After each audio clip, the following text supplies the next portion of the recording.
Hey there, I'm Alex, and welcome back to Market Byte USA.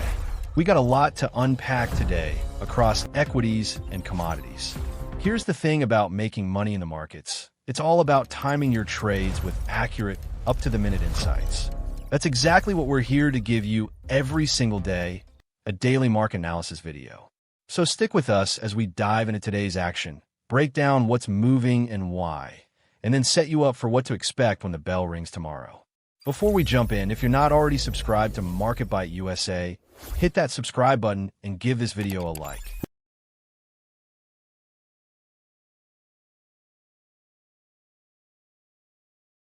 Let us start with the indices. So the Nasdaq had a solid day today, up just 0.2%, closing at 26,972.62. Now, that's a modest move, but here's the thing. When you look at the week, we're up 2.58%.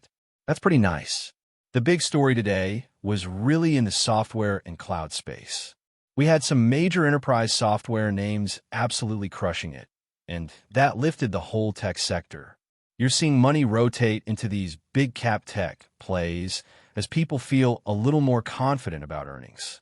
Not a blowout day, but definitely in the right. The Dow Jones, though, that's where we saw the real strength today, up 0.72% to 51,032.46. And look, this is actually interesting because the Dow outperformed the Nasdaq. You don't always see that. That tells me we got a risk-on mood here. Money's moving into both mega-cap tech and traditional blue chips. For the week, the Dow is up 1.49%, which is solid. So we're not seeing any real divergence or fear here. This is a market that's feeling pretty comfortable heading into the long weekend. Now, let us look at energy and fuel.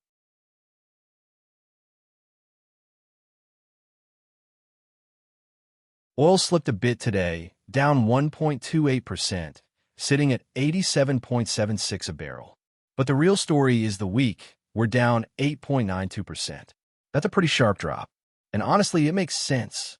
You're seeing demand concerns globally, a stronger dollar, and not a lot of OPEC production surprises keeping the bid in the market. People are just a little less worried about energy prices right now, which is actually good news for consumers and inflation. Keep an eye on that for next week. Natural gas down just a tiny bit today, 0.61%, sitting at 3.27, but the week has been a winner, up 8.28%. That's interesting because it's not following oil. You're seeing strength here, probably from some seasonal demand and maybe some storage concerns as we head into summer. Could be some weather-related buying, but the daily move is pretty flat. Worth watching, but it's not screaming any urgent signals right now. Moving on to metals.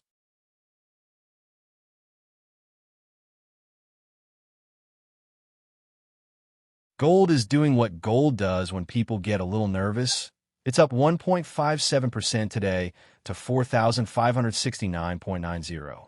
And you know what? Gold's been steady all week, up 0.66%. This is classic safe haven demand.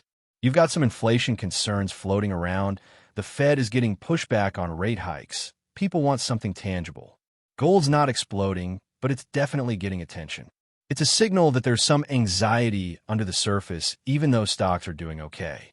Silver, yeah, not quite following gold's lead today. Down just a tiny 0.08% at 75.58. For the week, it's actually down 1.09%. So silver's been the underperformer between the two. This is pretty normal. Silver follows industrial demand more closely than gold does. When you're not seeing a lot of manufacturing buzz or huge industrial buying, silver lags. It's still a precious metal, but it's more of an economic indicator than a pure safe haven play like gold. Now here are the top movers of the day. IBM absolutely went off today, up 12.71% to 297.80. For the week, we're looking at up 17.72%. That's a massive move. This is enterprise AI and cloud infrastructure getting some love. IBM's been repositioning itself as a serious player in AI-powered software and hybrid cloud.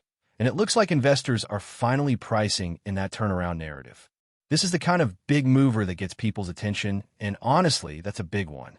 Oracle right on IBM's heels here, up 10.84% today, hitting 225.78 and up 18.98% for the week. Same story really. Salesforce up 8.47% today at 191.10 and up 8.39% for the week. So basically it's been steady climbing all week. Salesforce is the CRM king, customer relationship management.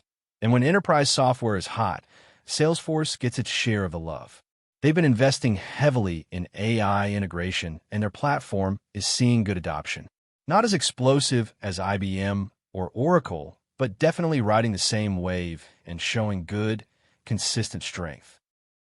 Adobe up 7.36% today to 259.21, up 6.19% for the week. Creative software and document management, these are foundational tools. And when you add AI to the mix, which Adobe has been doing aggressively, you're talking about something that touches a huge portion of the workforce. Designers, marketers, finance teams, they all use Adobe. So when the whole enterprise software space catches a bid, Adobe benefits big time. Solid week of gains here, and rounding out the top 5, INTU at 331.53, up 5.92% today, and up 7.97% for the week. These guys make tax software, accounting software, small business tools. When enterprise software is hot, software for small businesses usually follows. Plus, INTU's AI integration into their product suite is actually pretty impressive. It's the smallest percentage move of the 5, but still a really solid week. This whole enterprise software sector is just firing on all cylinders right now. And finally, let's look at tomorrow. All right, so here's what I'm thinking heading into Monday and next week. We've got no major economic events flagged for Monday, so it's going to be a slower session that's pretty typical the day after a holiday weekend. But what you should be watching is whether this enterprise software momentum holds. We've got Fed Governor Michelle Bowman making some noise about rate hikes, saying maybe we shouldn't be so aggressive with tightening given inflation. That's a supportive tone for growth stocks and tech, so keep an eye on that narrative. Also watch the commodities. Oil's been falling pretty hard, and that's probably a demand story. If that continues, it could actually be a positive for stocks. Overall, the market feels like it's in a pretty decent place. Tech's got momentum, the Fed sounds like it might pump the brakes a bit, and volatility is pretty tame. So enjoy your long weekend, and we'll see what Monday brings. For your daily market update video, don't forget to hit that subscribe button and turn on the notification.